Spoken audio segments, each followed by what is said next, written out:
no, no sé si ustedes saben, pero voy a compartir la pantalla. Esta.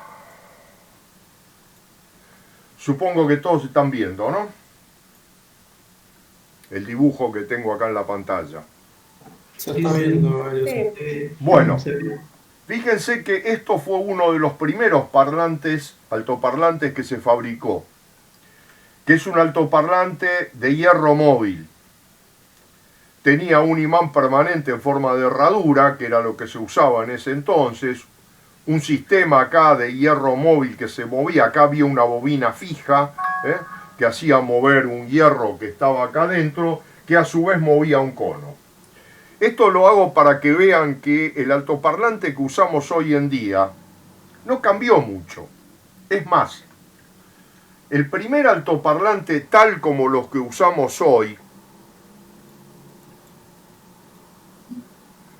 acá van a ver, no la puedo cambiar de pantalla, un segundo, que tengo que hacer una tramoya acá porque no me lo deja abrir, no me lo deja cambiar de pantalla. Esta es la patente de Jensen del primer altoparlante. Es muy parecido al altoparlante actual. Acá se puede ver. Ah, no te veo desde acá. ¿Lo ves? Está quedando clase, mira. Acá se ve el cono del altoparlante, la araña de suspensión, que como en esa época, 1934 es esta patente, no estaban resueltos muchos los problemas de soldadura de metales, ¿no? Como hierro, ni los pegamentos, está todo ensamblado con tornillos. Pero básicamente es el mismo altoparlante que conocemos hoy día. No tiene prácticamente ninguna diferencia. La única diferencia es que probablemente acá estaba el imán, correcto, y acá tenemos las piezas polares, y acá en este huequito está la bobina. Bueno, ahora lo vamos a ver. O sea, desde que se inventó el altoparlante hasta hoy, solo cambió la forma en que se fabrica y los componentes que se usan para la producción. El altoparlante sigue siendo exactamente igual. Para ponernos de acuerdo, lo que vamos a ver es cuál es la nomenclatura que usamos en altoparlantes. Porque esto es un tema importante, porque generalmente como nomenclatura se usa, generalmente ahora se toman mal traducidas palabras del inglés, etc. Entonces los términos que yo les voy a dar, si bien este dibujo está en inglés, pero nos viene bien para la traducción, son los términos que usábamos en la jerga acá de la producción del parlante. Yo creo que todos ustedes conocen, si hay alguno que no lo conoce que me lo diga, cuáles son los elementos que se ven en este corte de altoparlante y si reconocen a todos los elementos o hay algún elemento que no reconocen la función. Así me pongo de acuerdo con los conocimientos de ustedes. Supongo que todos conocen. Estoy leyendo el chat simultáneamente. Así que si quieren escribir por chat, si no quieren hablar, ya sé que a muchos no les gusta hablar, salvo por ahí Ariel que está ahí, Paula también que está ahí, que sé que hablan. Lo demás muchos no les gusta hablar. ¿Conocen todo el altoparlante? Yes. Bueno, perfecto. Sí, profe. Bien. ¿Cómo llamamos nosotros a esta pieza, al cartón, esta pieza de papel, cartón, generalmente de papel cartón, aunque hubo varias experiencias de materiales sintéticos y se volvió otra vez al mismo material, es lo que acá conocemos como cono y acá está expresado como diafragma. Acá lo llamábamos cono. Este altoparlante, este cono, está pegado a una bobina móvil. Que está bobina móvil. que está montada sobre un soporte, que es lo que acá llaman former o formante o forma. O sea, esa bobina está bobinada sobre un soporte, después lo voy a explicar bien, que está cementada o pegada al conjunto. Acá abajo hay un elemento que sirve para centrar esa bobina móvil en el entrehierro del circuito magnético, que nosotros lo llamamos suspensión, aunque también se llamó araña, porque el formato de la primitiva que vimos en el primero de los dibujos, que estaba agarrada con un tornillo, tenía una forma de varias patas como si fuese una araña. De ahí viene el nombre de araña. Nosotros en la fábrica, cuando yo trabajaba, lo conocíamos como suspensión. Por encima del cono, en todo este borde, viene un aro, generalmente de cartón o de goma, que se conocía como aro, simplemente como aro. Al soporte metálico que contiene todo esto, por la forma que tenían las primeras, que eran redondas, se lo conoce como campana. Acá se conoce como canasta, basket, pero nosotros acá toda la vida lo conocíamos como campana del altoparlante. Es todo el soporte metálico que soporta todo el sistema. Algunos conos llegan hasta afuera y tienen integrado un borde, el surround, que es un borde que a veces se hace de otro material, goma generalmente, para lograr frecuencias de resonancia más bajas en altoparlantes de grave generalmente. En los altoparlantes de medios y agudos, generalmente este borde forma parte del mismo cono que se extiende hacia afuera. Para evitar que entre tierra o partículas acá al entrehierro, el agujero que queda central está cerrado por lo que se llama acá un dust cap y que nosotros lo llamábamos domo.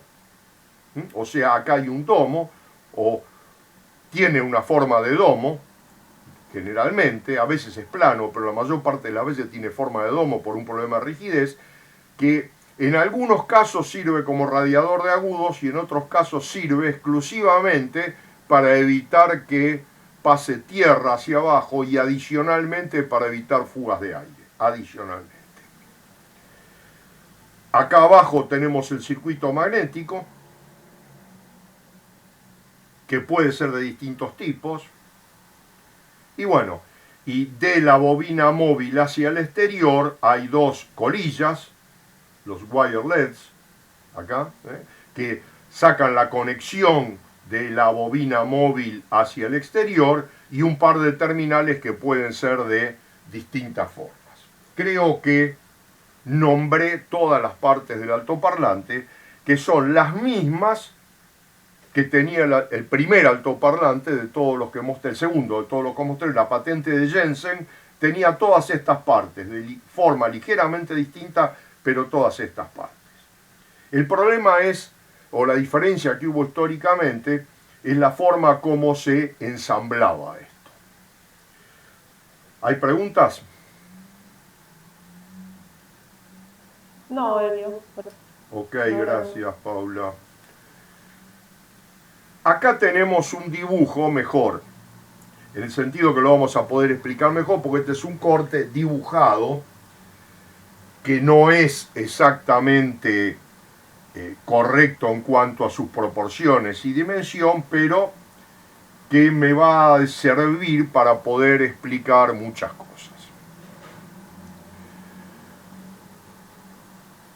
Desde hace muchos años, con el advenimiento de los procesos mecánicos y básicamente de los pegamentos, cambió mucho la forma de constructiva del parlante, no el esquema este que es igual. Esto aclaremos que está mal dibujado acá, no lo hice yo, esta suspensión, porque la suspensión va agarrada de acá abajo y no de la campana, sino va de acá abajo, a veces generalmente tiene como un faldón o un escalón, o sea, cuando hay una diferencia de altura, tiene acá una zona de pegar, sube y después sigue, con esta forma hasta acá, ¿correcto? O sea que no va pegada acá al lateral, sino que va pegada siempre a la parte de acá abajo.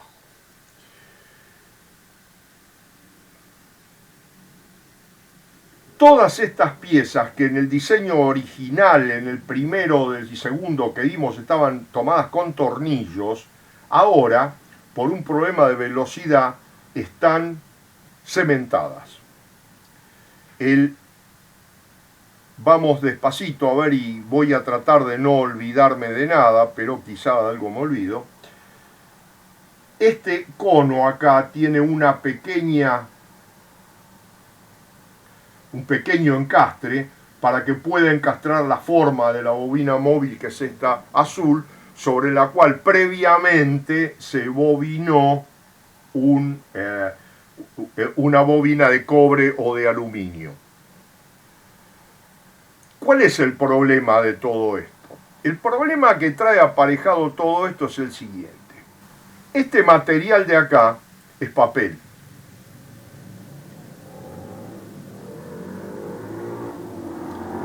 En la mayor parte de los casos. O sea que la precisión de producción es bastante mala. Acá el borde, bueno, dije que podía ser de goma, olvidémonos de ese borde. Esta suspensión o araña generalmente se hace de una tela con algún componente que le da dureza y forma, como si fuera un apresto, pero se hace generalmente con algún tipo de baquelita o algún tipo de otro plástico para que quede dura. Tampoco es de precisión. Y acá es donde viene el primer problema.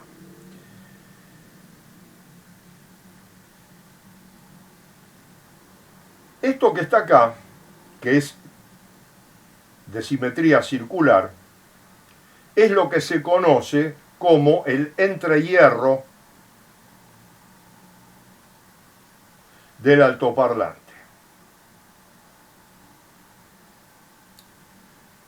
Y todos sabemos que, lo voy a ver si tenemos tiempo o algo y si se cuaja, que cuanto menor es este entrehierro, mayor es el campo magnético del altoparlante.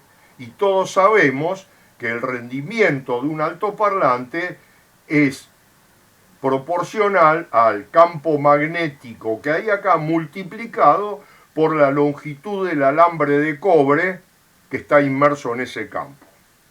Eso quiere decir que si yo quiero que mi altoparlante tenga mayor rendimiento, el producto B por L tiene que ser muy grande. Por lo tanto, no puedo agrandar este espacio y tengo que poner la mayor cantidad de vueltas de alambre para poder tener un L alto, teniendo en cuenta que como lo voy a usar con un amplificador de 8 ohm, el valor resistivo de este alambre no puede ser mayor de 8 ohm. Entonces, tengo varias limitaciones. No puedo usar un alambre muy finito y poner muchas vueltas, pues entonces la impedancia se me va muy alta. Entonces, tengo que tratar de que este entrehierro sea muy chico. Ese es el tema. Entonces, ¿cómo se resuelve el problema? Acá tengo papel, acá tengo una tela baquelizada. Este formato es de cartón. ¿Puede ser algún plástico? Sí, puede ser algún plástico, pero generalmente tiene que ser muy fino de espesor para no ocupar lugar en el entrehierro. Eso hace que el espacio que quede libre acá, que es el entrehierro efectivo o el espacio efectivo que queda libre para que se mueva la bobina, no es muy grande. ¿Ustedes tienen alguna idea ¿Alguien tiene alguna idea de qué orden es esa distancia o ese espacio? No, Bueno, yo no. ese espacio en un parlante de graves, que es el peor caso porque el graves es el que tiene más movimiento y por lo tanto, como esto no es homogéneo, también tiende a pandearse, a moverse, pero en un parlante de graves puede estar en el orden de 0,15 milímetros, a veces menos. En un parlante de agudos podemos hablar que estamos en el orden de la décima sin entrar en detalles. ¿Te referís al espacio de aire que queda entre la bobina y Y el resto. aire? Exactamente, a eso específicamente me refiero. Si ustedes toman un... Sí. No llegué a escuchar si era del orden de los milímetros o centímetros. No, décimas de milímetro. Ah, Acá lo escribí. 0,15 milímetros. gracias. ¿Está bien? Porque si no, tendrías que usar un imán mucho más grande y tendrías mucho problema de dispersión de flujo, etc. Entonces, este espacio hay que mantenerlo muy chico y lo ideal sería que el espacio que hay fuera del cobre fuese cero, pero en ese caso tocaría al moverse y generaría ruido. ¿Está bien? Sí, tiene que ser de cada lado la distancia. Generalmente no es perfectamente simétrica, porque estos elementos son todos elementos de poca precisión. Entonces, esto hay que ajustarlo en el momento de construcción, uno por uno en todos los parlantes. O sea, esto que está acá, esta distancia que está acá, tiene que ser el punto de referencia. Yo no puedo tomar como punto de referencia esta parte de acá afuera del altoparlante, porque tengo todo este cono que de papel es flexible que me podría dar un error acá. Entonces, en el armado, en la fabricación del altoparlante, tengo que tomar esta parte de acá central, que se llama polo, el polo central, y la bobina lo tengo que tomar como referencia para la fabricación, si no, no puedo lograr un altoparlante que funcione bien. Yo estoy grabando. Esa es la idea, espero que salga, no sé, por las dudas. Esa es la idea, digamos. Acá, entonces, esto hace a las distintas formas que hay de fabricación del altoparlante. Básicamente hubo dos corrientes de armado del altoparlante. Una primer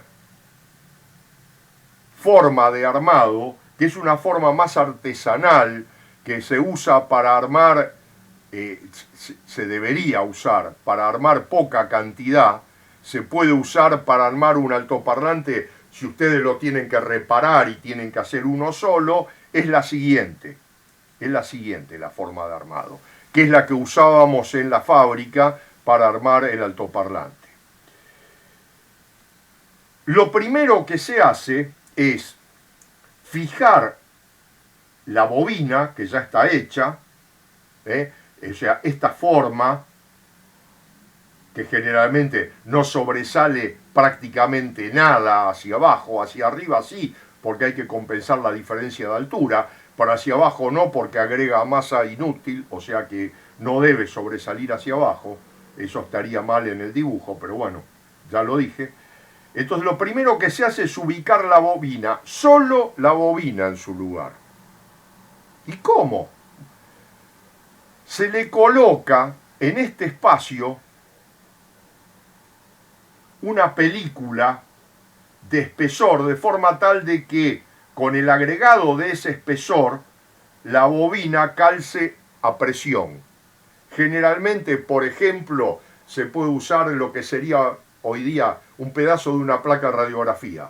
Se corta de forma tal de que haga un aro, se corta un rectángulo y después se coloca como aro que ocupe toda la superficie circular, o sea, a lo largo de toda la superficie circular, a lo largo de todo esto, se coloca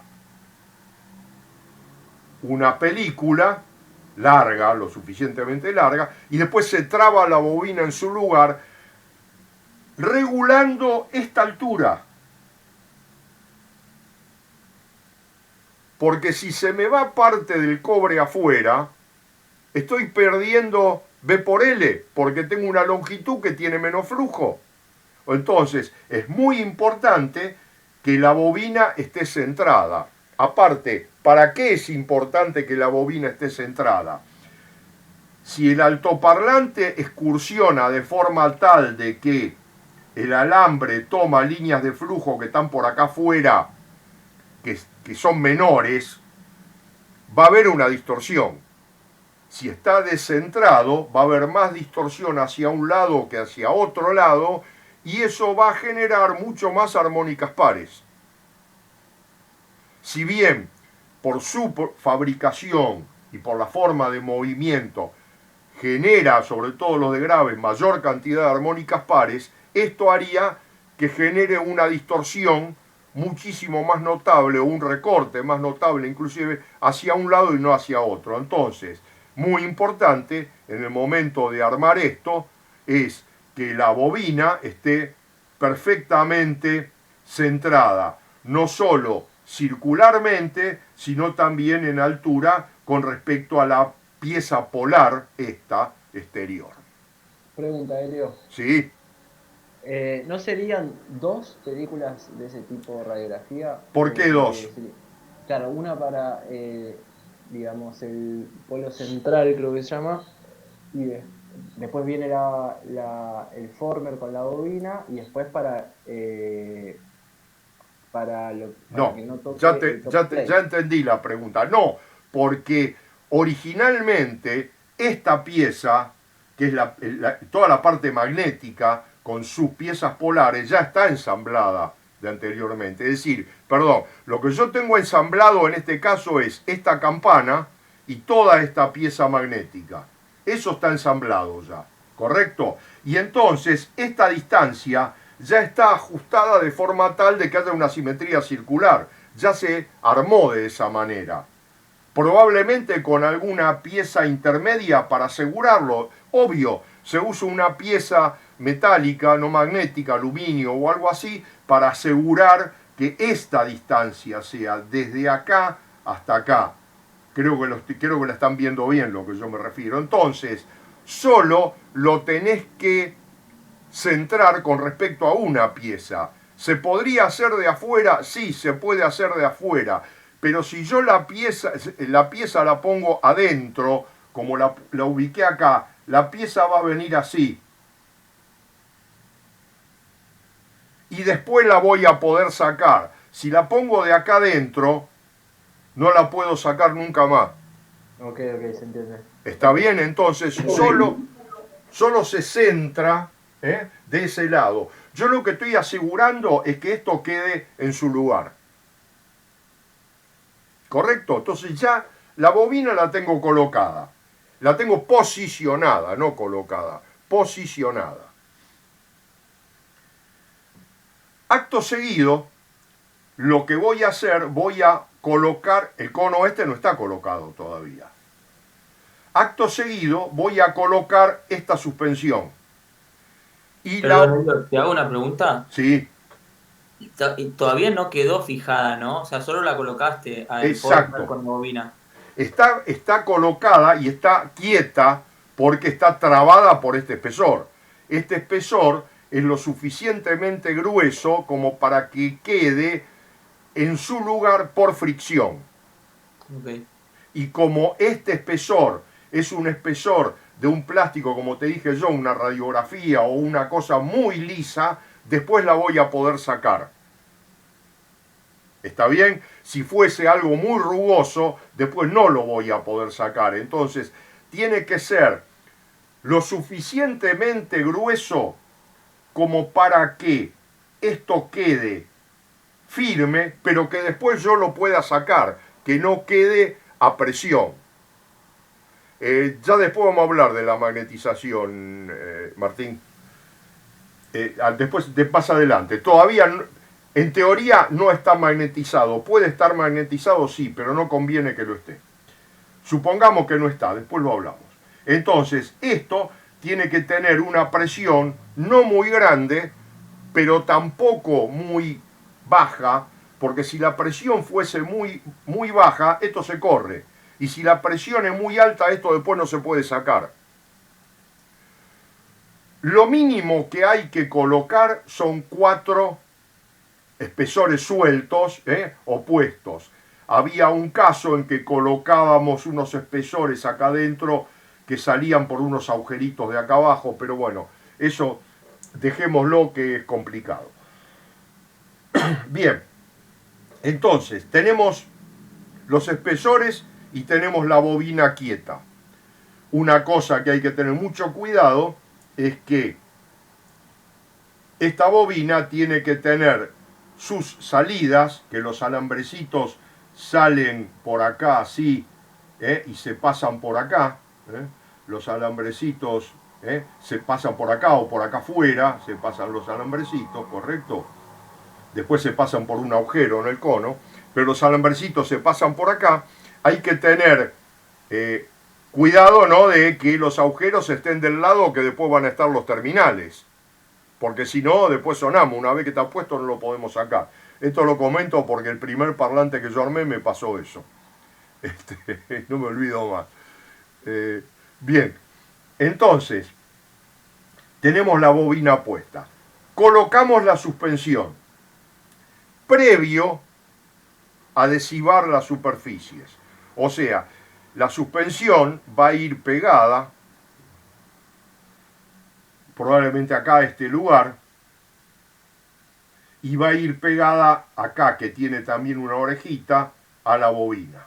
Entonces, se adhesiva acá abajo, se pega la suspensión acá abajo, y después se pone un cordón de adhesivo todo alrededor en este lugar. Obviamente que el adhesivo no va a tardar en secar, no importa, ya lo vamos a dejar que se seque. En los primeros altoparlantes, y aún hay unos altoparlantes Tannoy que se hacen así, que el agarre que hay acá se hace con un aro de aluminio con tornillos. El presionar esta araña vista de perfil o esta suspensión es una cosa así, visto la mitad nada más. Entonces acá arriba en el Tannoy se pone un aro de aluminio y a través de esto se colocan unos tornillos que roscan acá abajo en esta placa para asegurar que esta suspensión quede centrada. Aún en los parlantes Tannoy, después el Tannoy, en el coaxial de Tannoy se hacía así de esa manera. Hoy día yo creo que todos están cementados acá. Una vez que está hecho esto y antes de que este cemento seque, se toma el cono que ya viene con este borde pegado. Generalmente este borde pegado viene de fábrica, y se coloca el cono en su lugar. Se encastra en la bobina y se apoya acá afuera. En algún caso es posible que acá afuera ya se haya puesto una vuelta de adhesivo en todo el cono para que esto pegue. No es totalmente necesario a esta altura.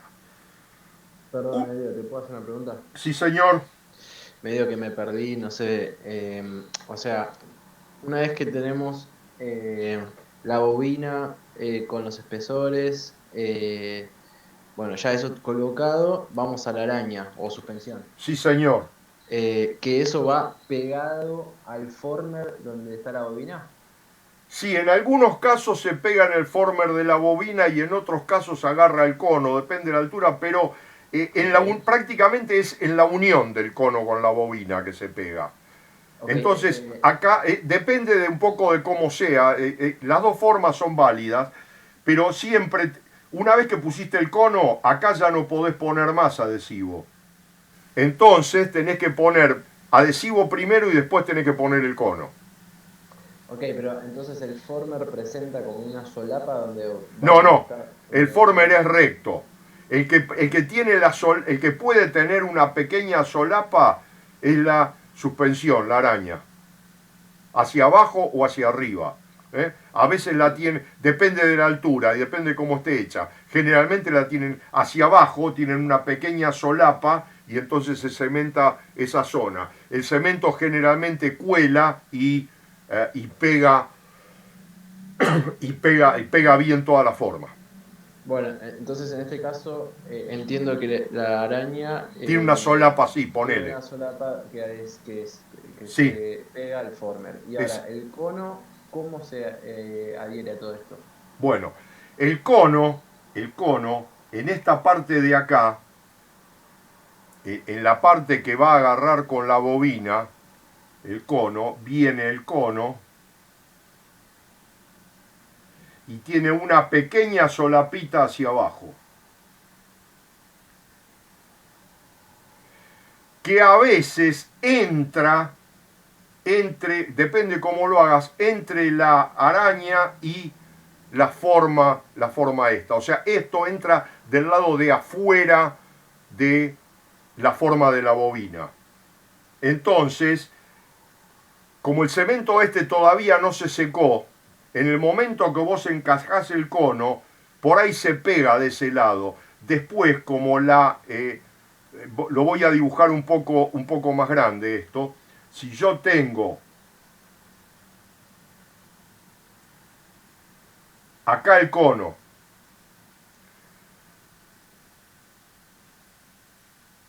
acá tengo la forma de la bobina, y a ver si me queda con amarillo, si se ve, supongo que sí, y acá queda la forma de la suspensión. ¿Se entiende cómo es? Entonces, como vos habías puesto cemento acá, al poner el cono, ese cemento, y después, se desparrama un poco, y después le pones un poco más de cemento exteriormente acá. Porque tiene que estar muy bien cementada la bobina. A veces se le pone un poco más de cemento. Cuando le ponen el cemento acá, antes de poner el cono, se le pone una cantidad más para que arrastre un poco. No hay que excederse, el cemento cuanto menos se ponga mejor, pero tiene que abarcar toda la superficie. Perdón, Elio, ¿qué es ese cemento? Son adhesivos. Adhesivos. Después vamos a hablar, por ahora es un adhesivo genérico. Después vamos a hablar de las propiedades de los adhesivos. Porque hay adhesivos por todos lados en juego acá. Este adhesivo tiene que tener una propiedad distinta a la propiedad que tiene que tener este y distinta a la propiedad que tiene que tener este. Puede ser el mismo, pero a veces puede que no sea el mismo. ¿Está bien? Termino con esto y hablamos de las propiedades de los adhesivos. Entonces, cementamos esto acá. Ya lo tenemos cementado. Tenemos que asegurar este borde. Fíjense que esto no se forzó para nada, entonces está naturalmente en su posición y el que está mandando la posición al final de cuentas es la bobina. Una vez que estamos en este estado, puede llegar a hacerse a esta altura o no. Si se pegó acá, se puede dejar ahora que fragúe. Y si no, se puede poner el aro todo alrededor, el aro de cartón o de goma, todo alrededor de sectores, y se cementa también acá abajo todo alrededor. Una vez que está hecho eso, todo esto, el parlante se deja hasta el día siguiente. ¿Para qué? Para que fraguen los adhesivos y hagan fuerza, porque el adhesivo cuando fragua tira hacia un lado o hacia otro. Entonces, esto no deja que se corra. Yo no puedo poner el adhesivo perfecto en los 360 grados, el cono no es perfecto en los 360 grados y el adhesivo puede tirar más de un lado que de otro. Entonces, si yo no mantengo firme la bobina para evitar que se corra, se me va a correr. Igual se me puede correr, porque puede quedar tensionado si hago las cosas mal y cuando saco esto se corrió. Pero vamos a tratar de que no pase. Perdón, Elio, pero ¿pegaste el cono al borde de arriba? Acá sí, obvio, tiene que estar pegado.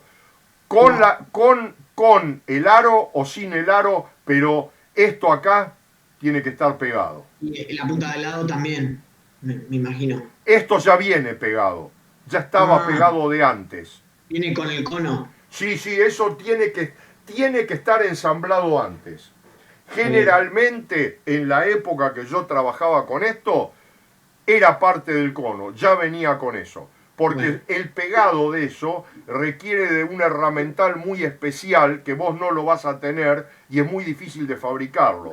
Justo te iba a hacer una pregunta de eso, pero espero a que termines y... Bueno, porque, claro, vos fijate que para hacer el cono, para todo esto se requieren matrices, para hacer la campana, para hacer las piezas metálicas, todo. Pero esto que estamos haciendo acá es totalmente artesanal, lo que te estoy explicando. Hasta acá no necesitaste más que un cacho de radiografía y una jeringa vieja sin aguja o con una aguja de esa veterinaria grande para poder distribuir el cemento. No necesitas otra cosa.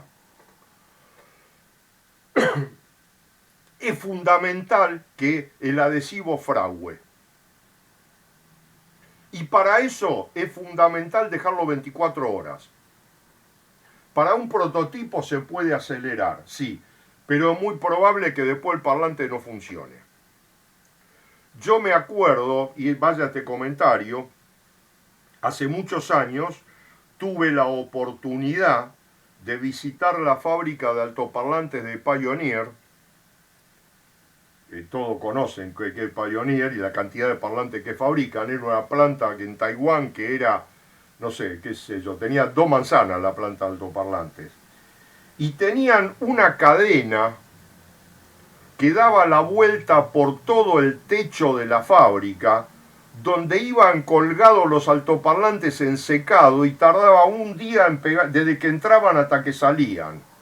O sea, los tipos habían inventado un sistema donde iban los altoparlantes de a uno colgados de una cadena, moviéndose muy despacito y pegando la vuelta con un tiempo de un día para volver. Acá simplemente los poníamos en bandejas en un carro o en algún lugar para poder moverlo y lo dejábamos de un día para otro.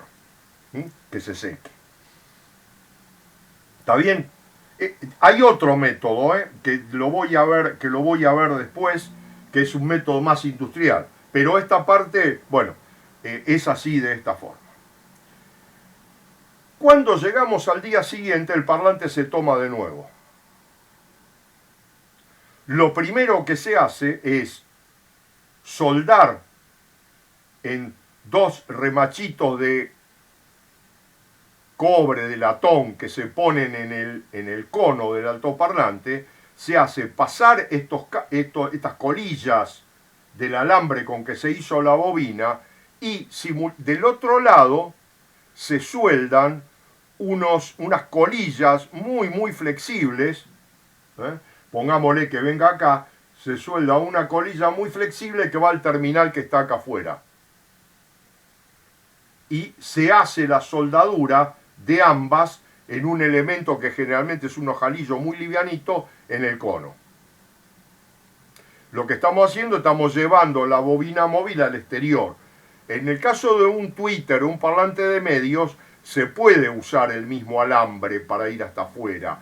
Pero en el caso de un parlante de graves por la excursión, no, porque el alambre común se va a fatigar y va a terminar cortándose. Entonces no hay más remedio que usar acá un elemento de mucha flexibilidad. Son generalmente de bronce fosforoso, son muy especiales, realmente muy especiales, porque un cable común se corta, para poder llevar al exterior. Entonces lo primero que hacemos es la parte eléctrica. Posteriormente se saca el espesor. Y después, lo que viene después puede variar un poco en el orden. Se pega esto que es para que no pase el polvo, este domo que es para que no pase el polvo. Si no se había pegado este borde, se pega este borde y se deja boca abajo para que el peso de todo el altoparlante pegue acá, si no se puede poner un peso arriba, porque realmente se lo deja boca abajo. Y por último se imanta, o sea, se imanta el imán permanente que hay acá. ¿Por qué no se hace antes? A ver si alguien me dice por qué no se hace antes y cuál es el inconveniente de hacerlo antes.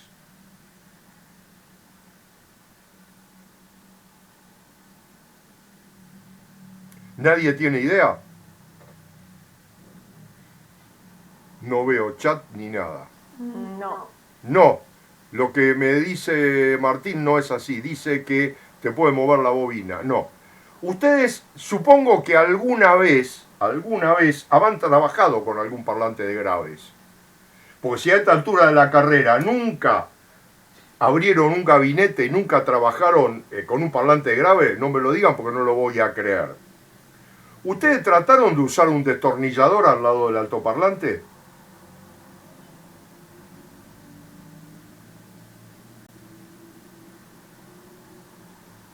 O sea, es imposible trabajar con una herramienta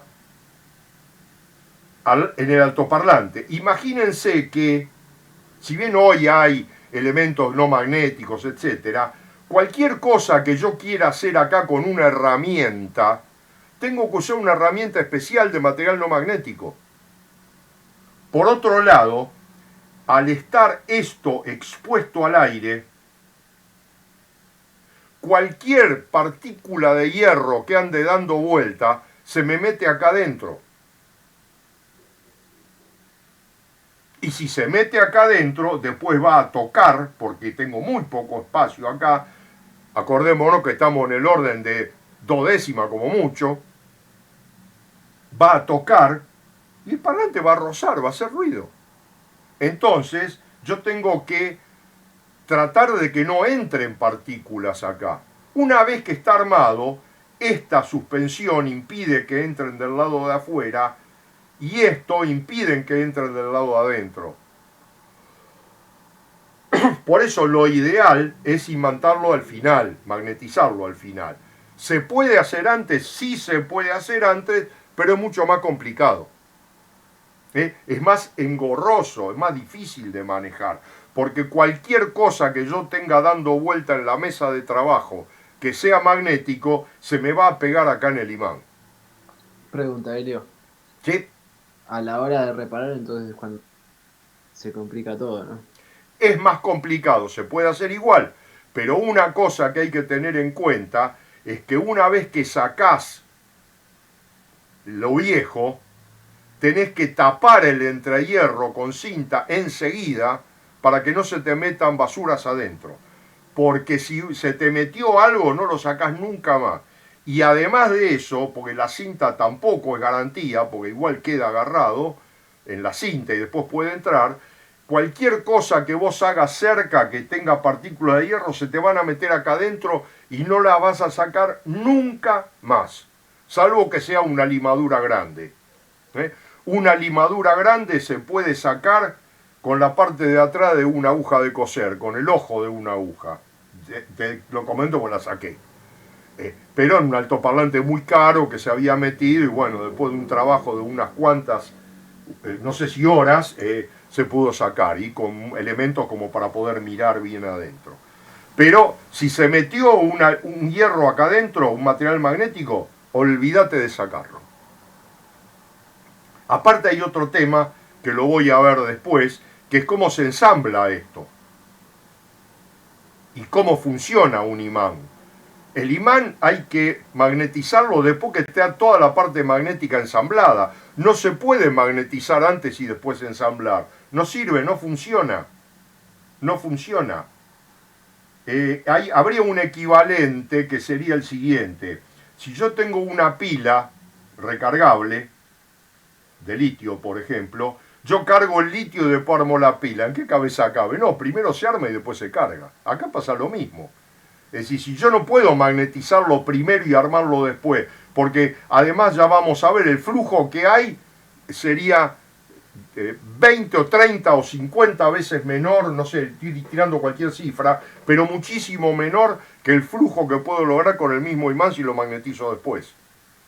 O sea, siempre se deben magnetizar después de armado. Siempre. Siempre. ¿Se puede desmagnetizar? Sí. Ya veo después cuáles son los procesos y cómo se puede llegar a hacer. En principio, dejémoslo hasta acá. Bien, esta es la forma en que se puede reparar un altoparlante, básicamente, y cómo se pueden armar. De hecho, se armaban así durante muchísimos años. Y cuando yo entré a trabajar a la fábrica, se armaban de esta forma. Inclusive, esta unión de acá, a ver, la voy a marcar, la voy a resaltar acá, esta unión se puede hacer de varias formas. Esta unión se puede hacer por soldadura de proyección, que es una soldadura de dos materiales ferrosos, o se puede hacer mediante tornillos. O sea, mediante una fijación con tornillo. Tiene que estar fijo y perfectamente agarrado esto. Ahora, cuando está hecho con tornillos, se puede hacer de alguna forma que haya una pestaña externa acá, y este imán después se puede mover.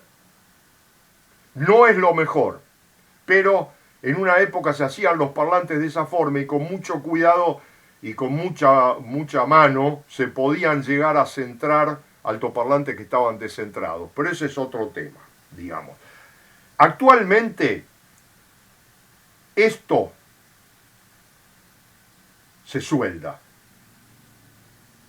Se suelda eléctricamente, pero con soldadura de hierro contra hierro. Es lo que se llama soldadura de proyección, que es una extensión de lo que es la soldadura de punto o la soldadura eléctrica, no la soldadura con aporte de material. Acá no se aporta material. No sé si entienden este tema, sé que no hay mucho conocimiento de este tema, pero bueno, como ustedes ven, o como pueden apreciar, en la época que estudiamos con Francisco, teníamos que saber de todo esto, porque si no, no podíamos trabajar. Es decir, yo tenía que saber qué era una soldadura de proyección, cómo se soldaba, etcétera, tenía que conocer de adhesivos. Acá, en esta fabricación de electroacústica, poco y nada. Lo más importante es saber qué adhesivo hay que usar, cuál es el tiempo de curado de adhesivo, y otros temas que son los que voy a plantear ahora de los adhesivos, ya que estoy acá en este dibujo, antes de ver la otra forma de armado de los altoparlantes. Hoy me preguntaron qué condiciones tenían que cumplir los adhesivos. Bien. Evidentemente tienen que ser adhesivos fuertes, pero hay distintos lugares. Acá, el adhesivo tiene que ser totalmente rígido. No puede ser elástica la junta. ¿Por qué? Sí, está muy claro. Si yo agrego acá una parte elástica y yo voy a estar haciendo un filtro pasabajos. ¿Correcto? Porque por acá tengo una masa y acá tengo una compliancia. Entonces, esto acá tiene que ser lo más rígido posible si yo quiero que este altoparlante tenga un rango de frecuencias X hacia arriba. Si yo acá pongo un cemento que no es muy rígido, este altoparlante va a tener un corte en las frecuencias altas. A lo mejor lo quiero, a lo mejor no lo quiero. Si lo quiero, bueno, acá usaré un cemento que no es tan rígido, pero ojo con la dosificación, porque no es la forma de hacerlo, ¿no? con el cemento. Acá normalmente se usa cemento rígido. En el pegado de esto acá abajo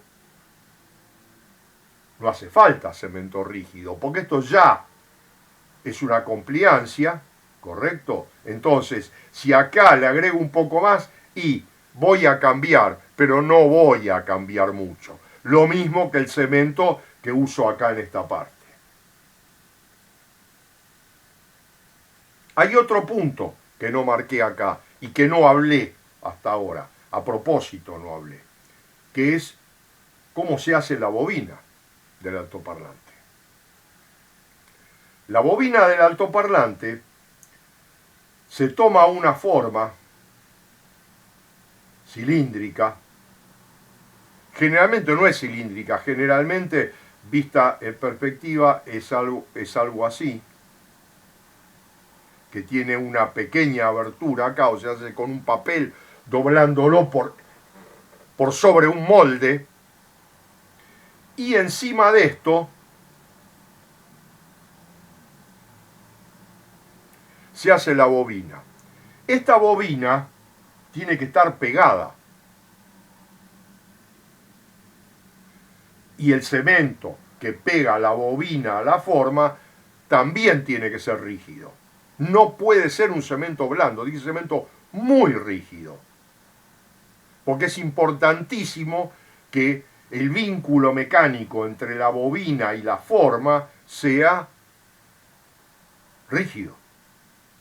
Por otro lado, la bobina generalmente se hace de dos capas. ¿Por qué? Y porque la única forma es yo bobino un bobinado acá y después vengo acá y hago el otro bobinado acá. Entonces el cable de entrada y el de salida están arriba. Si no, uno estaría abajo y tengo que pasarlo, el cable que viene de abajo, por acá, y estoy aprovechando, estoy desperdiciando espesor del entrehierro. En cambio, de esta forma, estoy aprovechando al máximo el entrehierro, pues está usado todo por alambre que va a ser activo en el producto B por L. Se han usado en algunos casos cintas bobinadas de canto para la bobina móvil, pero supongamos que estamos usando alambre. El adhesivo que va acá tiene otra condición. Pregunto, ¿cuál es la otra condición que debe cumplir el adhesivo que va acá en este lugar? ¿Tiene que soportar calor? Perdón, no escuché. ¿Tiene que soportar calor? Sí, ¿por qué? Porque la bobina se calienta. Claro. ¿Y sabés por qué se calienta la bobina? Porque su resistencia depende de la temperatura. No, eso es lo que pasa. Es una consecuencia. Es una consecuencia. El problema es este. ¿Cuánto es el rendimiento de un altoparlante? Ya lo saben eso.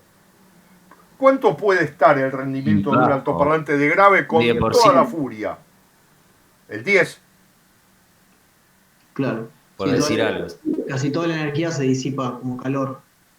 Entonces, todo se disipa como calor. Entonces, tiene que haber una transferencia de calor desde acá hacia esto que está aislado, sobre todo en un parlante graves. Está aislado y está lejos.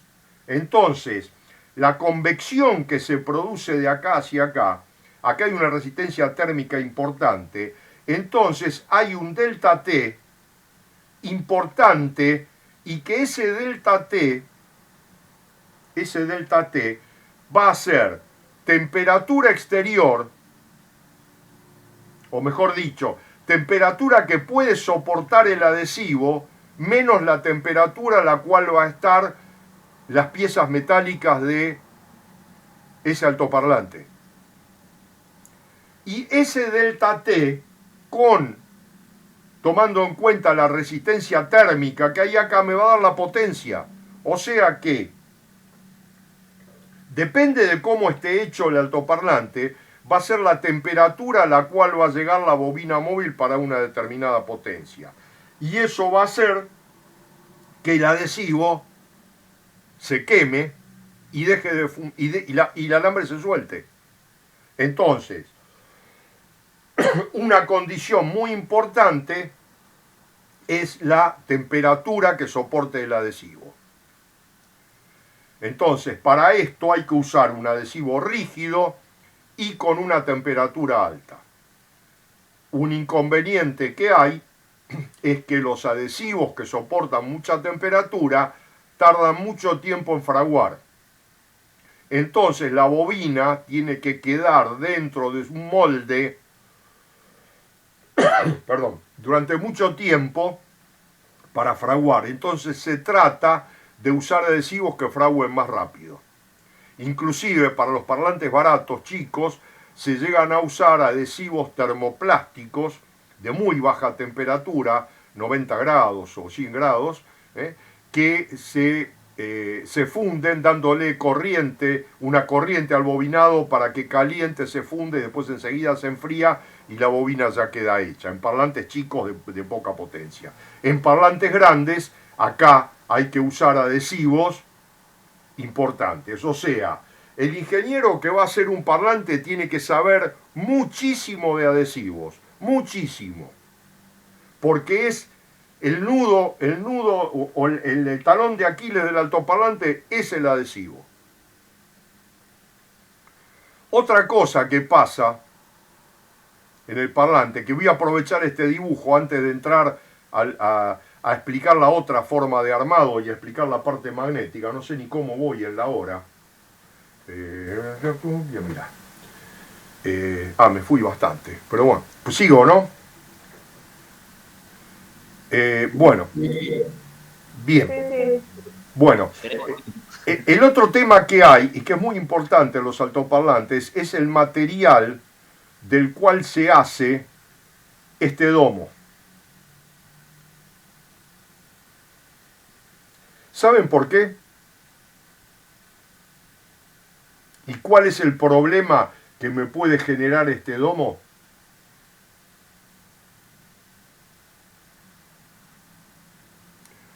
¿Nadie tiene idea?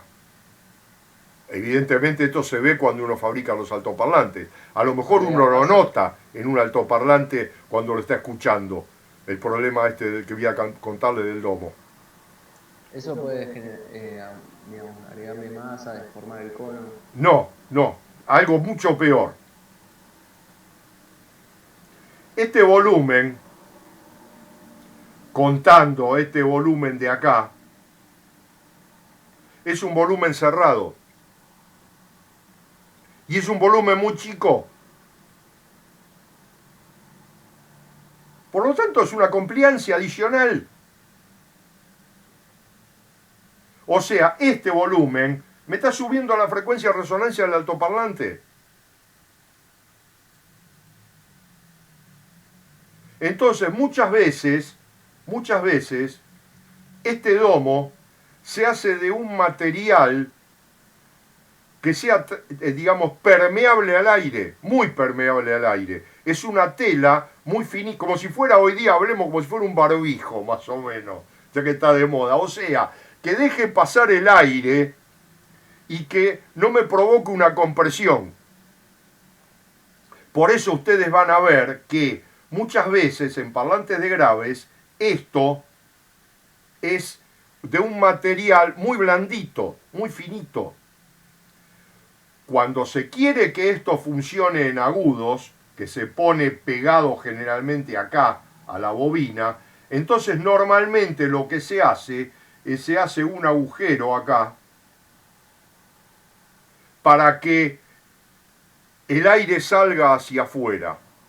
Porque si el agujero se hiciese acá, además de que el aire saldría en contrafase, el viento, o sea, la velocidad del aire genera un ruido, un soplido en el agujero más chico, por la diferencia de velocidad. Entonces normalmente se trata de hacer un agujero y que salga hacia la parte trasera del altoparlante, cuando esto no se puede hacer impermeable, porque se quiere que radie, que funcione como radiador también. ¿Estamos bien? Sí, Helio, yo te hago una pregunta. Si haces un agujero a través de lo que sería el núcleo y bueno, y todo ese espacio que marcaste, ¿no podría entrar polvo por atrás? Sí, se le pone una especie de red o una tela, a veces hasta se le pone un poquito de tipo algodón o algo así para que no pase polvo. Claro, claro. ¿Está Bien, bien? gracias. Es decir, el tema sí, obvio, eso hay que cuidarlo, lo di por sentado, hay que cuidarlo, y desde ya que hay que hacerlo. Y si ves algún parlante que lo tenga, vas a ver que tiene ahí un filtro de aire, digamos, para que no pasen partículas. Vendría a ser una especie de filtro pasabajo, ¿no es cierto? Porque no dejaría pasar las cosas más chicas, las partículas más grandes. Así que las partículas más grandes no pasarían. Bien, si tengo tiempo todavía, les explico rápidamente cómo se hace la segunda forma de armado de los altoparlantes. Es muy rápida la forma, el tipo armado, y después paso a explicarles algo de una parte que es crucial y que de la cual tienen poco conocimiento, que es la parte magnética. Si tengo tiempo sigo hasta ahí. Yo tengo una pregunta, Elio. Sí. Así como se generaba una compliancia en el domo con el polo central, ¿qué pasa con el cono? Bueno, perdón, el cono no, con la araña y el top plate sería. Acá, en esta zona, la variación es muy poca. En general, esta araña es permeable, esto es permeable, y esta campana tiene aberturas laterales, no es totalmente circular. Solo se usa totalmente cerrada cuando se quiere hacer un altoparlante que va a funcionar como altoparlante de agudos o de medios dentro de un gabinete que ya tiene un altoparlante de graves para que no haya interacción. ¿Correcto? Si no, acá no tenés ningún problema. Acá, porque aparte, fíjate que si hubiese problema, el volumen de aire que hay acá y el desplazamiento no sería muy grande. Acá el desplazamiento de este domo sí desplaza una cantidad de aire mucho más grande que la que se puede desplazar acá afuera. Acá afuera esta parte está quieta, solo se mueve esto, o sea, se mueve en diagonal, es muy poco el aire que podría desplazar. Y si le sumás que es permeable, porque está hecho generalmente con una tela de trama muy abierta y impregnada con un material que le genera consistencia, el objeto de esto es mantener centrado el altoparlante. El objeto no es generar una compliancia. Generalmente sí la genera, pero el objetivo de esto es mantenerlo centrado. Y además generar una compliancia acá abajo, porque si la genero solo acá arriba, esto tendería a deformarse. Al estar la fuerza acá y la fuerza opuesta acá arriba, entonces esto tendería a deformarse. Entonces la mayor parte de la fuerza opuesta tiene que estar acá y tiene que ser en el gabinete, en todo, a lo largo de todo el cono. Okay. Bien, sigo entonces, ¿no hay otra pregunta de todo esto? Bien, imagínense ustedes el procedimiento yo lo vi hacer, en un altoparlante de 15 pulgadas o en un altoparlante de 18 pulgadas, donde el peso de esta parte magnética es de 4 kilos o más. Evidentemente hay que contratar tipos que sean levantadores de pesas para poder manipular y hacer todos los pegados y todas las cosas que hay que hacer Porque el altoparlante hay que moverlo para hacer todo esto. Y es un proceso largo. Para hacer uno no hay problema, pero si yo tengo que hacer producción, la cosa cambia.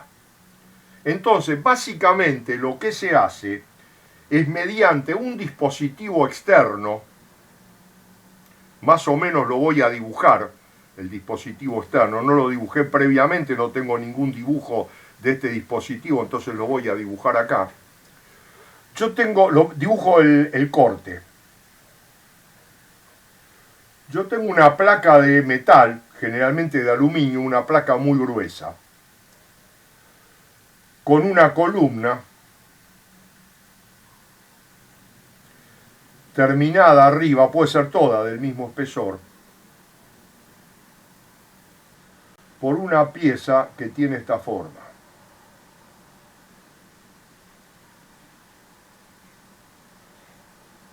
Esto es circular, ¿correcto? Visto de arriba es todo circular esto. Entonces, ¿qué hago? Esto está hecho de forma tal de que yo, en este lugar, haciendo tope acá para tener las medidas justas, puedo colocar la bobina.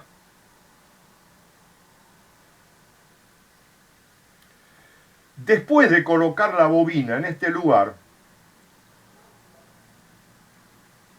tomo el cono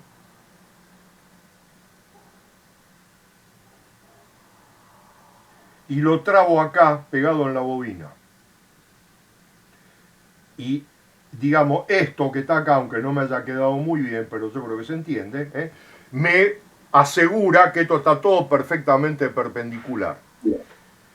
Y después de esto, tomo la suspensión y coloco la suspensión acá. Perdón, Eli, ¿esta es la otra forma? Exactamente. Pegando a... Supongamos que es el mismo parlante. Cemento acá, ¿correcto? Y armé todo el conjunto que compone el cono, la bobina y la suspensión, y armé una sola pieza solidaria cementada acá. Lo único que tuve que hacer es cementar acá. Y manipulé algo muchísimo más liviano. Claro, tengo que tener esta herramienta, y tengo que tener muchas de estas herramientas. ¿Por qué muchas? Y porque esto lo tengo que dejar de secar de un día para el otro. Esto es un molde circular. Una vez que tengo esto, que ya está firme y pegado, entonces vengo acá y mando todo esto adentro otra vez con el espesor acá. Pongo el espesor, pero ahora pongo todo el conjunto que ya está pegado acá. Y solo tengo que pegar acá afuera y acá arriba. Y no lo tengo que manipular mucho más. Y los cementos que usé acá, fíjense que son los cementos que no importa la rigidez. Acá importaba la rigidez. Acá no importa la rigidez. Entonces acá se puede usar por ahí y no importa la rigidez ni la temperatura, nada. Se puede usar un cemento termoplástico, un cemento de doble contacto, etcétera, y se puede hacer que esto acá sea un cemento que pegue rápido. Y tengo el parlante para terminarlo después con el último paso, que ese sí queda igual. ¿Está bien? O sea que este es un método, el que le dije es un método de producción, que yo tuve la suerte de verlo por primera vez en Pioneer, cuando fui a la fábrica, y después de haberlo visto en Pioneer lo implementé acá con otras personas que trabajaban conmigo, lamentablemente ya no están, ninguno de ellos. Lo implementamos y establecimos la producción de los altoparlantes fabricándolos de esta manera nueva, que yo había visto allá afuera cómo lo hacían. requirió la producción de los moldes y todo, pero logramos un tiempo menor de producción, dado que había que manipular, sobre todo los altoparlantes grandes, había que manipular piezas de peso mucho menor. Bien, hasta acá lo que le puedo decir de el armado.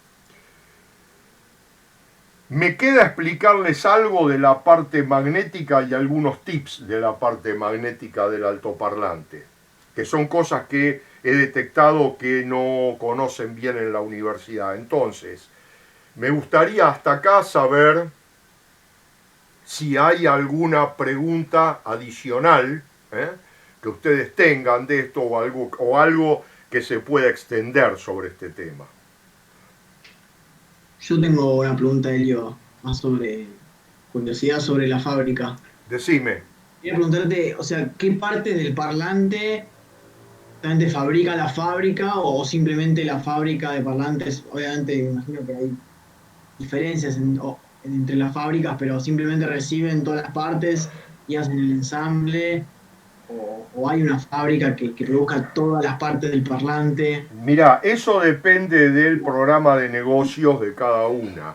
En el caso particular de donde yo trabajaba, nosotros importábamos los conos de altoparlante porque es una producción muy sucia, que requiere agua, etcétera. Es una producción igual a la del papel, requiere fibras de papel especiales, etcétera. Entonces, esto se importaba, los imanes se importaban y después se compraban las materias primas para fabricar todo el resto. La araña la fabricábamos, el domo lo fabricábamos, toda la mecanización de estas piezas las hacíamos nosotros. Era una fábrica, calculá que ocupaba, tenía 20 y pico de metros de ancho, porque eran 2 lotes, 21 metros por 40, y en 3 plantas, ocupadas totalmente, estaba, hasta se hacía la galvanoplastía, se mandaba a hacer afuera la campana, cuando se hacía inyectada de aluminio, cuando se hacía estampada, también se hacía en la fábrica, porque en ese momento no había limitación y era más mecánica que otra cosa la fábrica. Casi todo estaba ocupado por máquinas mecánicas. En general casi siempre se accede a fábricas especializadas, digamos. Hoy día el modelo de negocio es distinto y generalmente se tercerizan las piezas. Y lo único que se hace es el ensamblado final. Probablemente por ahí, yo no sé, pero todas las piezas habría que tercerizarlas hoy porque requieren. Ahora vas a ver que en la parte del imán es bastante compleja la fabricación y se requiere mucha maquinaria para poder hacer un circuito magnético bueno. Claro, sí, una fábrica que quiera fabricar todo implica. Hoy día no. En aquel entonces sí, porque no había proveedores. Era otro momento del país. Vos pensás que en esa fábrica de esto que te estoy contando, que se hacía todo esto, empezó por ahí por el año, antes del año 80 o por ahí, antes de la década del 80, al final de la década del 70, y la fábrica no terminó, creo que en la década del 90 o quizá un poco antes, no antes del 90. En el 80 y pico la fábrica se murió. En la época, primero falleció el dueño, que era un capo, el ingeniero, no era ingeniero, era técnico, Nicolás Mabragaña, gran tipo, que me enseñó todo lo que yo sé de altoparlante, toda la parte esta de cantidad, todo lo aprendí de él, un tipo macanudo que me enseñó esto junto con un ingeniero que había también, que estaba en esto, Ladislao Nilo, que me enseñó muchísimo de toda esta parte, y otra gente que también trabajó ahí, que lamentablemente hoy no está ninguno de ellos, ¿no? Bien,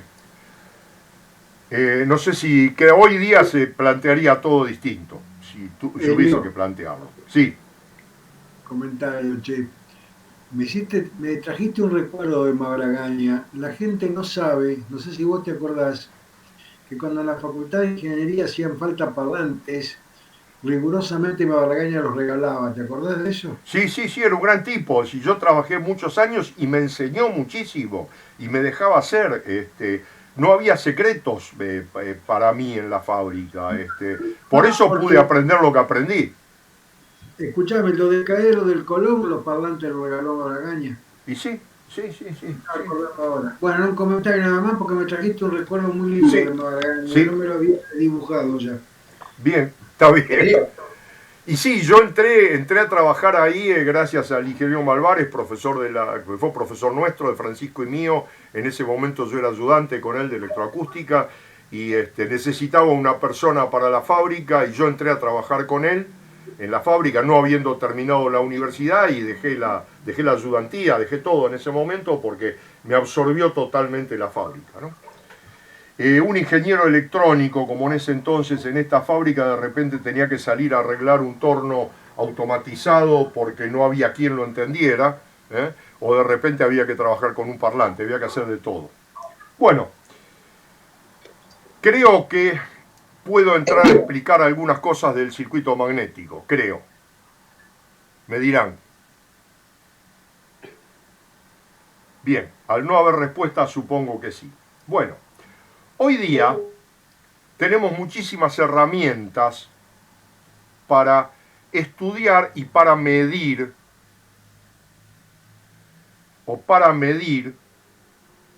por ejemplo, el flujo magnético. Acá vamos a hablar de la parte magnética. Hay varias cosas a tener en cuenta al diseñar esto. Hoy día hay herramientas muy fáciles, se puede calcular con muchísima facilidad, cosa que antes era imposible. Para que ustedes se hagan una idea, en la época que hacíamos esto, prácticamente había máquinas de calcular, pero eran mecánicas y no teníamos acceso. O sea, los cálculos que teníamos que hacer, había que hacerlos manualmente, con una regla de cálculo, sumando a mano, y el cálculo de los flujos acá había que hacerlo de esa manera. No existían los semiconductores, por lo tanto no existía el efecto Hall y no podíamos medir el flujo en el entrehierro, solo integrando la corriente. Era un método muy largo, era muy complejo hacer todas las mediciones. Entonces había que hacer los cálculos muy bien hechos y ahí es donde vamos a ver cómo es un circuito magnético. El circuito magnético hoy día en los altoparlantes se puede hacer se pueden utilizar distintos tipos de imanes.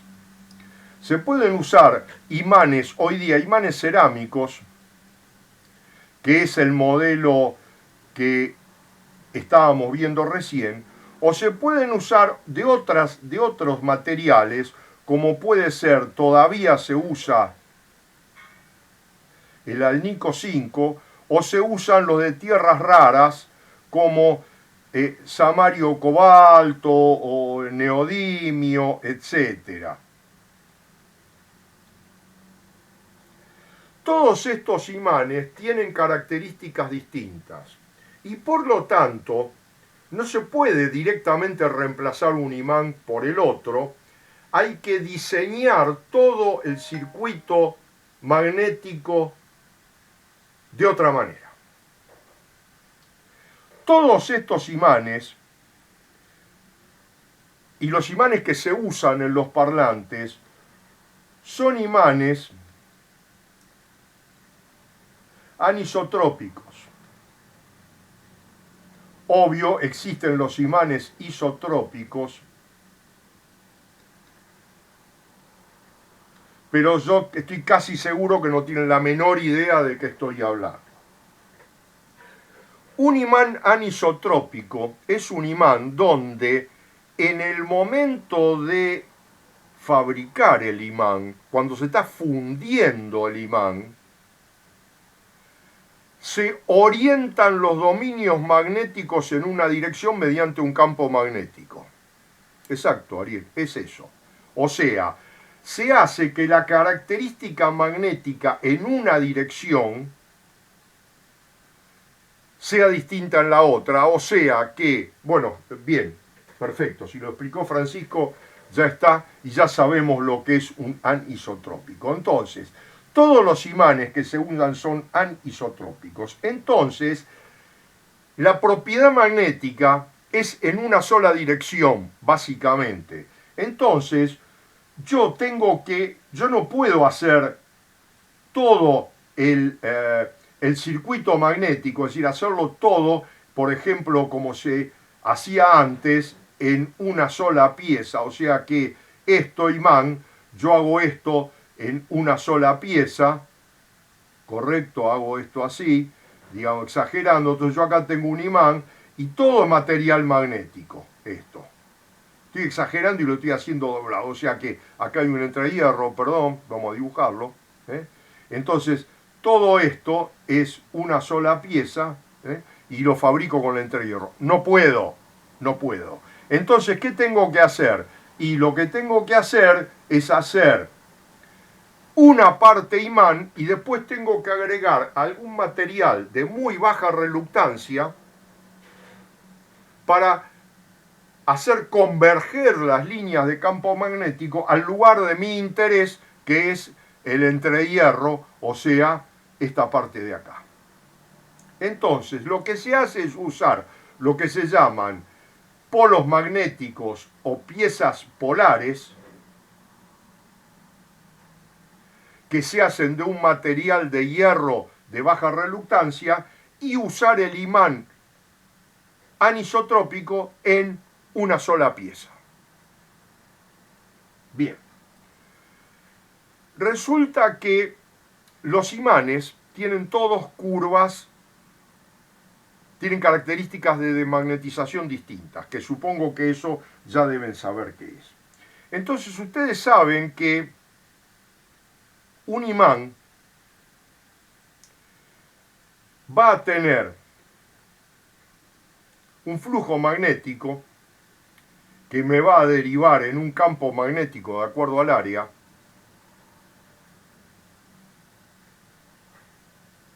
y va a tener un campo también que me va a derivar en una, llamémosle, fuerza magnética, de alguna manera, para que lo entiendan. Resulta que voy a hacer una equivalencia muy rápida y muy poco académica. Es como que, esto lo hago porque generalmente veo que no lo entienden, es como que si yo tengo una fuente de alimentación, esa fuente tiene una tensión y es capaz de entregar una corriente. Eso sería el equivalente a estas dos cosas. Entonces, yo acá lo que tengo es una reluctancia, que en el caso de mi fuente sería una resistencia. Entonces, si yo quiero obtener unas líneas de campo acá, yo voy a tener que aumentar la tensión, voy a tener que aumentar B, pero mi imán, mi fuente, me tiene que poder entregar I, tiene que tener H. Si la fuente no entrega I, o sea, no alcanza el H, va a disminuir B. ¿Qué quiero decir con esto? Que en función del material con que yo haga el imán,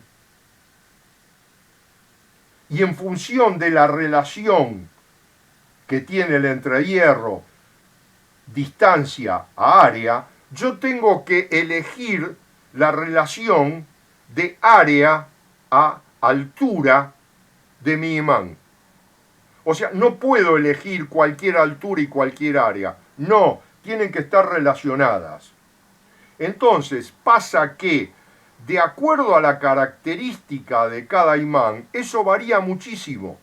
Entonces, en los imanes cerámicos hay que usar áreas muy grandes y alturas muy chicas con respecto a los demás imanes. Tienen digamos, en estos dos imanes hay que usar volúmenes más chicos. ¿Por qué? Y porque tienen características distintas. Entonces, todo eso es lo que tenemos que conocer o tenemos que saber en claro antes de diseñar un circuito magnético. Perdón, Elio, con área te referís a sección, ¿no? Perdón, con área, sí, área y sección es lo mismo, sí. Está bien, está bien. Hay algo que es fundamental en los imanes y que es la característica térmica del imán y que nadie le da bolilla.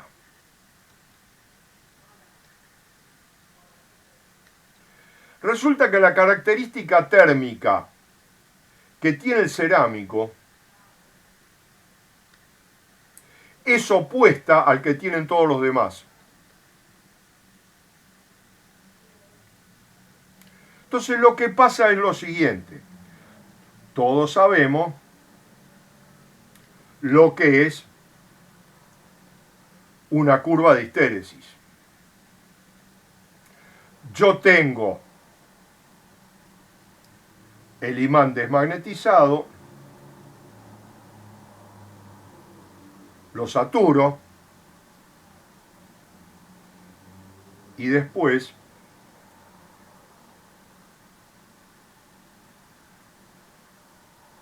va a volver así, como es simétrico, se va a saturar acá, va a volver. Esto lo sabemos todos, ¿correcto? Bien.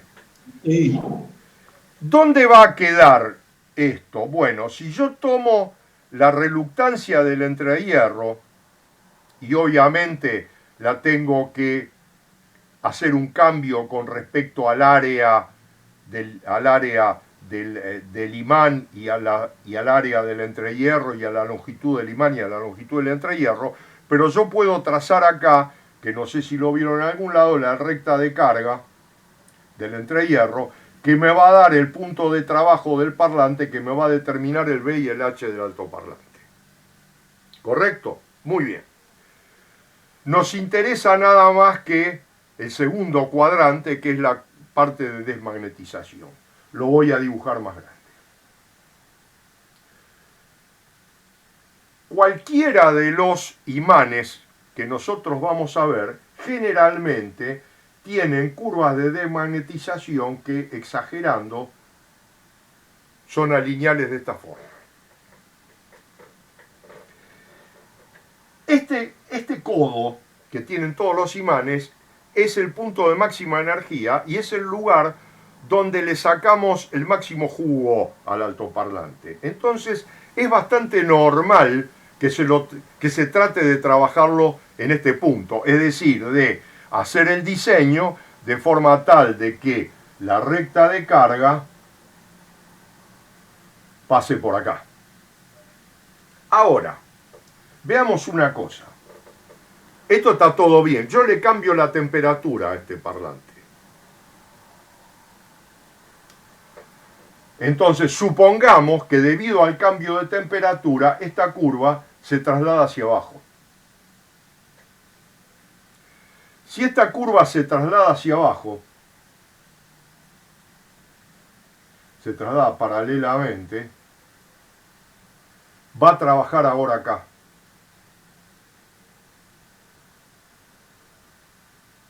Y cuando se vuelva otra vez, ¿va a venir por acá? No, va a seguir la curva de histéresis. Es decir, cuando se caliente de nuevo, va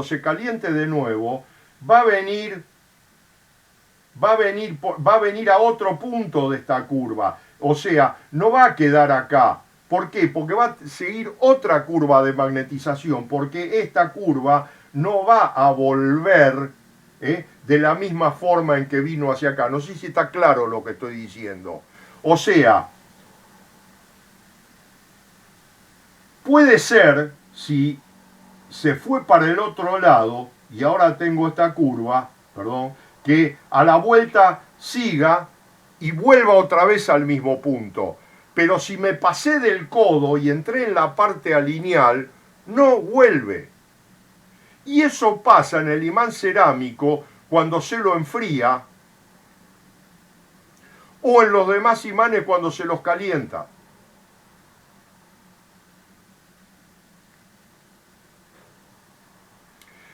Si yo estoy trabajando cerca de la curva, y fíjense qué importante es esto que voy a decir, ¿eh? Si estoy trabajando cerca del codo de un imán cerámico y mando un embarque de parlante que yo fabriqué en avión, eso va en una cabina, baja a 40 grados bajo cero y cuando vuelve el parlante rinde un 15% menos, porque se desmagnetizó. Con un imán que no sea cerámico,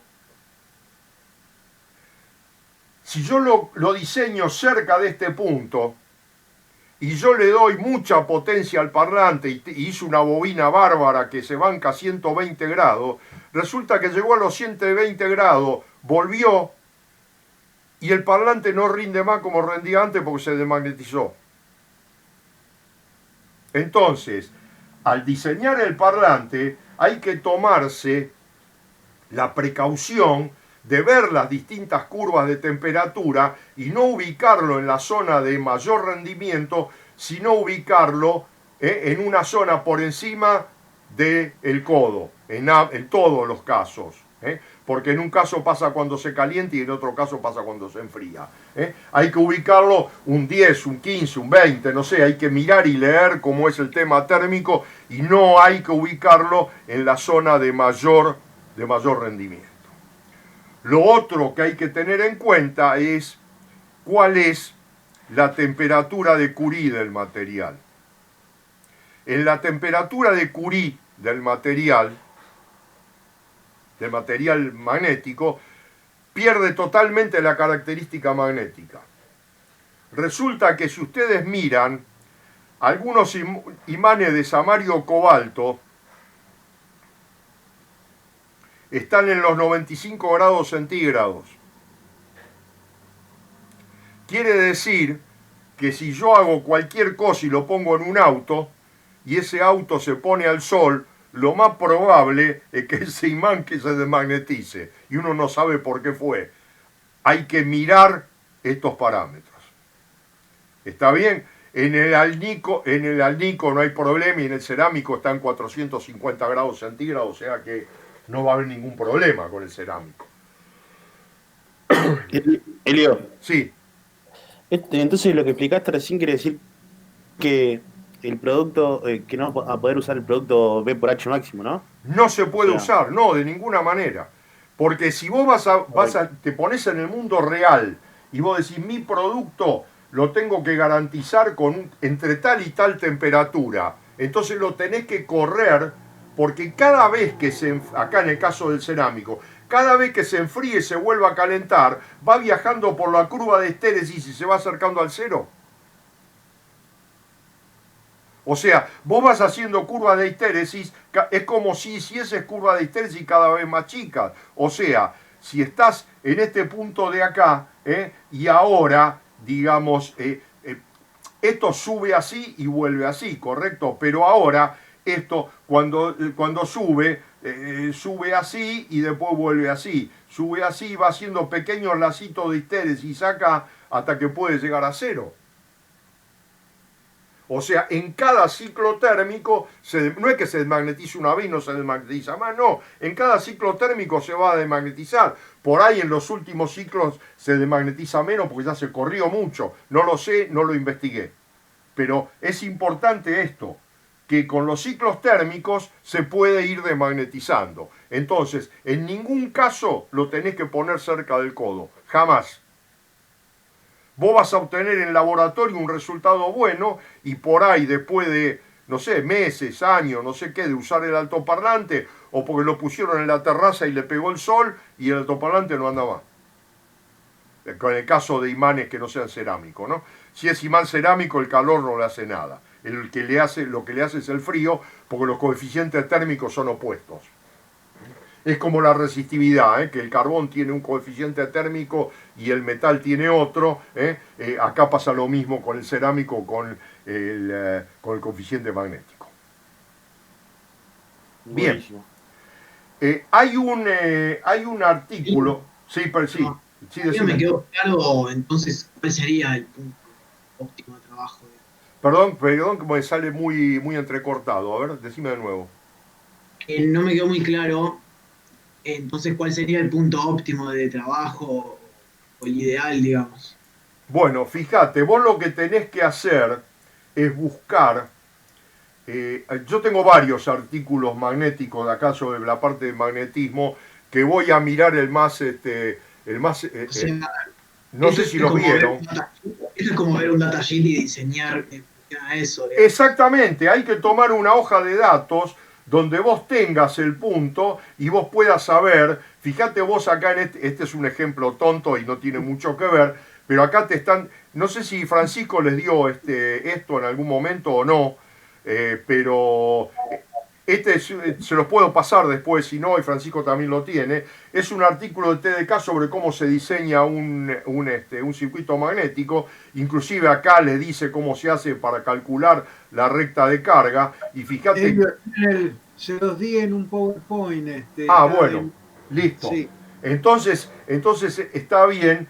Y si acá no dice el punto de trabajo que hay que usar, hay otros artículos donde lo pueden obtener o donde ustedes pueden obtener directamente esa información de los fabricantes, ¿correcto? A ver, estoy mirando acá fuera de línea, la ventaja de usar más de un monitor.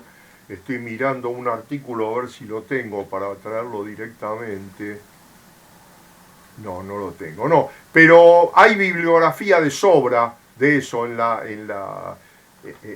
internet, correcto, sobre cómo elegir el punto de trabajo, de un imán.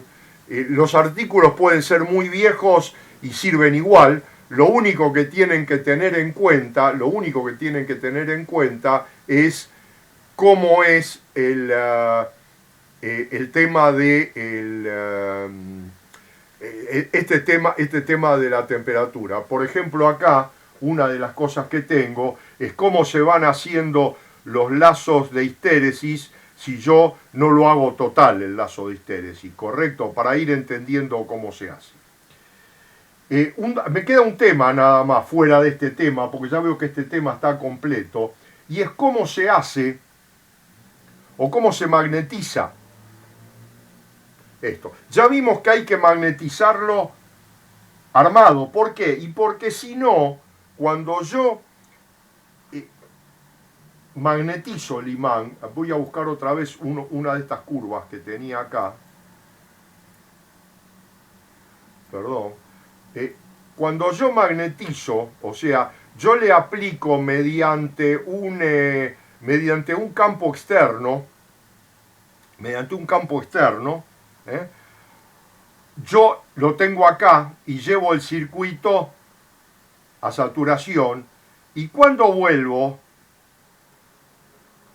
como lo tengo a circuito abierto, porque supongamos que no lo tengo armado todavía, me va a llegar hasta acá, un poquito menos. ¿Por qué? Y porque está en circuito abierto. Esto es circuito abierto y esto es cortocircuito magnético.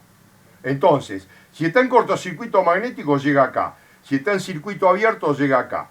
Si llegó acá, cuando yo lo armo, que lo voy a llevar a esta recta de carga, va a volver, pero por lo que vemos, cuando vuelve así.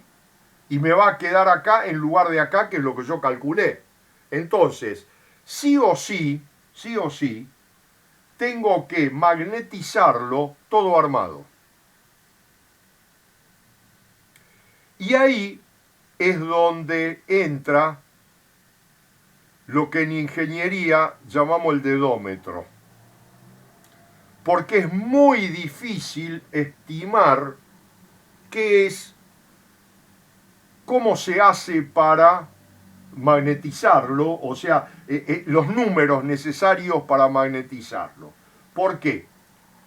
¿Cómo lo magnetizaríamos? Voy a hacer un dibujo acá. Yo tengo una placa polar, sobre esto no entré para nada, sobre la construcción de esto, porque esto llevaría muchísimo tiempo, ¿no? Que sí, cómo se hace para fabricar esta pieza de metal, es metalurgia esto ya casi, pero bueno, no quiero ingresar en en este tema. Yo tengo acá, visto en corte, la placa polar. Acá voy a colocar el imán. Supongamos que el imán es algo así. Es un imán circular de cerámico, de ferrite. Y acá arriba tengo la otra placa, la arandela, digamos, aunque generalmente se le llama disco, que es la pieza polar superior. Cabe acá un detalle, que estas piezas no se pueden hacer de hierro puro. El hierro tiene que tener algo de contenido de carbono, y por ahí, si esto hay que tornearlo, tiene que tener algo de contenido de plomo. Entonces, estos hierros son hierros que prácticamente a los 9000 y pico de Gauss, yo manejo Gauss, discúlpenme, pero me resulta, es mi unidad. Digamos, a 10.000 Gauss,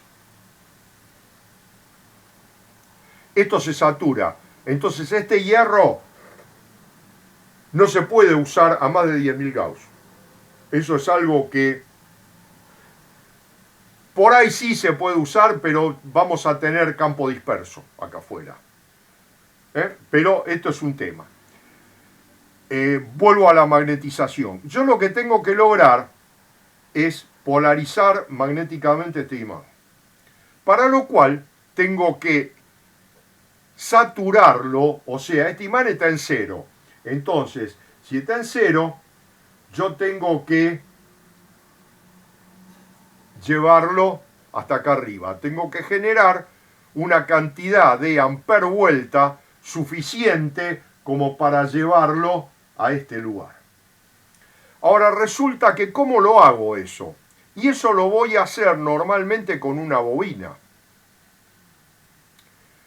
Esa bobina que yo voy a usar, generalmente, una de las nuevas técnicas, lo que hacen es usar unas piezas de hierro, o sea, un caño de hierro más grande, lo voy a dibujar porque si no, no voy a poder, un caño de hierro muy grueso, ¿para qué? Para que tenga una baja reluctancia magnética. Ese caño de hierro muy grueso se complementa con una tapa, acá abajo también, una placa maciza de hierro muy grueso. Esto es para concentrar el campo magnético, sobre la cual se apoya este circuito, y acá se hace una bobina de muchas vueltas, hay que calcularla, no voy a ponerme los cálculos ahora. Elio, todo esto se hace con el parlante ya ensamblado. Ya ensamblado, acá generalmente está arriba esto está. con todo el resto del parlante arriba. Claro, el resto, está bien. Eso no implica que también se puede hacer con esta parte sola. También se puede hacer, vale igual. Acá puede estar la campana o puede no estar. Si no está la campana, acá se puede agregar una tapa que concentre el flujo acá afuera para que sea nada más que con el imán. Porque vos pensás que ahora esto está haciendo un cortocircuito, porque yo quiero que mi flujo magnético, el que genera esta bobina, haga este camino. Pero también tengo un camino por acá, esto es un cortocircuito magnético. Es más, esto tiene menos reluctancia que esto, pero para eso esto lo tengo que saturar, y ahí es donde viene el calcular a dedo, porque no sé, es muy difícil, por lo menos yo hasta ahora no tengo el marco teórico digamos la herramienta teórica para calcular y simular cómo saturo esto. No lo sé. Entonces, tengo que estar seguro que lo llevo acá muy arriba. ¿Está bien? Entonces, ¿por cuánto tiempo? Y por el menor tiempo posible, porque esto no me está diciendo que me tengo que quedar 1 hora acá arriba para que quede. Esto puede ser un pulso, nada más, de muy corta duración. Entonces, hay 2 métodos. Se hace circular por esta bobina un pulso de corriente altísimo por muy poco tiempo. Altísimo y poco tiempo es para que no se caliente la bobina. O lo que se hace es cargar un banco de capacitores. Capacitores electrolíticos se puede usar, esto yo lo hice. Un banco de capacitores a tensión muy alta y después descargarlo sobre la bobina para generar un pico, con algún diodo para evitar que en la descarga del capacitor se produzca una oscilación sobre cero y la oscilación negativa me lo descargue. Esto lo cuento muy rápido. Entonces, esta es una forma de magnetizar. Para que tengan una idea, los circuitos que se habían hecho de estos, trabajaban con, había uno que trabajaba con una resistencia de 5 ohm, tenía unas 1000 vueltas, era un 5 ohm, un alambre gruesísimo, creo que tenía unas 500 vueltas de alambre, no me acuerdo, 500 espiras, y se aplicaba un pulso de una corriente trifásica transformada en hexafásica y rectificada en onda completa para no tener capacitor, es casi una continua, y eso daba 660 volt de continua. Esto se hacía con una cantidad de triac en paralelo que cada 2 por 3 explotaban, pero calculen que la corriente que estamos haciendo circular acá es de más de 100 amperes. En un intervalo de tiempo muy poco. También se hacían con resistencias menores, con resistencia de 50 ohm y 1000 amperes también se hacía. Y la otra forma es cargar este capacitor a un valor muy alto y descargarlo. El capacitor tiene ventajas y desventajas. La desventaja es que los capacitores con el tiempo se estropean, pero... Elio, ¿sí? ¿la bobina se banca esa corriente? La tenés que fabricar para que se lo banque. Se lo banque. Pero, escúchame, el tiempo es un ciclo o 2 ciclos de la corriente de red. O sea, el tiempo son, ponele 25 milisegundos, 20 milisegundos, 40 milisegundos, no más de eso es el tiempo. No llega a calentarse la bobina. Es decir, si haces mucho uno atrás del otro, sí, tenés que tener un ciclo de trabajo para que no se caliente. Pensá que esto es todo hierro y es una masa de hierro que debe pesar como 5 kilos o 10 kilos y que hace de disipador. ¿Está bien? Una pregunta, Helio, medio boluda quizás. No hay ninguna pregunta. Las respuestas pueden ser boludas, las preguntas nunca. Pero ya para... pensando digamos, esto genera un campo electromagnético recontra fuerte, pero a la vez está como concentrado en esos hierros que dibujaste en negro, ¿verdad? Sí. O sea que cuando se opera así, que haya alguien cercano, no es algo dañino porque... Absolutamente no, el campo magnético no le hace nada a nadie. Salvo que alguien tenga un marcapaso o algún equipo de eso, y podría ser, no lo sé.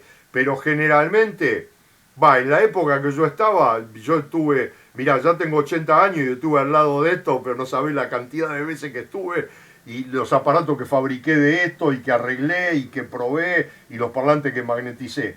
O sea que te aseguro que podés llegar, que a los 80 años no te mató todavía. Una cosa que también es importante saber, y que hay una triquiñuela, es que estos aparatos se pueden usar también para desmagnetizar. ¿Por qué? Y porque a veces que hay que repararlo, hay que desarmarlo. O sea, se despegó, lo tengo que pegar de nuevo. ¿Y cómo lo pego? Y lo tengo que desmagnetizar, desarmar y armar de nuevo. ¿Cómo lo desmagnetizo? Bueno, La única forma que conocemos de desmagnetizar es hacerlo hacer ciclo de histéresis cada vez más chicos, muchos ciclos de histéresis. Y los ciclos de histéresis es muy difícil controlarlos acá. Entonces lo que se hace es lo siguiente. Si yo sé que estoy en este punto, yo sé que si le doy un campo magnético, lo llevo hasta acá, lo saturo. Pero si lo llevo menos, lo llevo hasta acá, yo sé que por ahí vuelve y vuelve hasta acá. Ah, no, lo voy a llevar hasta acá, entonces hasta acá vuelve hasta acá. Ah, no, lo voy a llevar hasta acá, lo voy a llevar hasta acá y llego a cero. Entonces es generar un campo magnético opuesto, controlado, ¿correcto? Opuesto y controlado, acá lo tendría que haber dibujado para abajo, disculpen. Opuesto y controlado, o sea, no saturar, llegar antes, y esto se hace por prueba y error. Es decir, generalmente, si son capacitores, medís a qué tensión se cargan. Entonces vos vas buscando la tensión hasta que encontrás la tensión justa para desmagnetizarlo. O acá varías el tiempo o varías la tensión de alguna manera, no sé cómo, hasta que podés e invertir la polaridad, obviamente, hasta que llegás a desmagnetizarlo totalmente. ¿Está bien? Porque la otra forma, hay dos formas, tres. Esta es una. Otra forma es ciclo de histéresis y la tercera es temperatura de Curie. Esta es casi irrealizable por lo cara, porque hay que hacer campos opuestos uno después de otro de intensidades altísimas y es muy, muy engorroso hacerlo con imanes cerámicos. El de Curie con imanes cerámicos es casi imposible porque el imán cerámico al someterlo al shock térmico se puede quebrar. Hay que hacerlo muy controlado. El único que queda para el cerámico es este. Para los otros imanes es probable que se pueda hacer por histéresis. Nunca lo hice para los demás imanes. Solo lo hice en los cerámicos por Curie y en los de Alnico 5 los hice por histéresis. Bien, hasta acá es lo que creo que puedo decir. Se me quedaron muchísimas cosas en el tintero. No pensé que iba a poder, realmente pensé que les iba a decir menos, pero bueno, me di manija yo mismo, me enganché y llegué hasta acá. Así que no sé, pregúntenme lo que ustedes quieran.